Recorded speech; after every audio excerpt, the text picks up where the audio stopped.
trust offers a lot of benefits, and I'll compare it to a will in terms of a will only says where your property goes when you pass away, whereas a trust says where your property goes if you were to become incapacitated and when you pass away. What a trust also allows you to do is have more control over your property. For example, most people have minors who are beneficiaries, or perhaps a beneficiary in mind that you have concerns about their responsibility with managing money.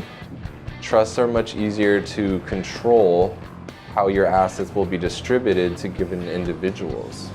Another benefit of trusts are they are administered outside of court. Therefore, the administration is private. When you do a probate, it's in the public court and anyone can see anything about your estate.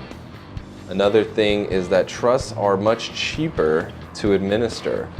When you have a probate estate, an attorney is required to make court filings and wait for the court's authorization for certain actions that may need to be taken in the estate, whereas a trust administration happens outside of court, privately with the trustee and the attorney, so it's much more efficient and timely to get the assets administered. Another benefit of a trust is it's easy to hold out-of-state property. If you had a probate, you could potentially be required to run a probate in multiple states, whereas the trust, you don't have to do any of that. You can hold property in Ohio and not have to worry about finding an Ohio attorney, and that's why a trust is generally better than a will.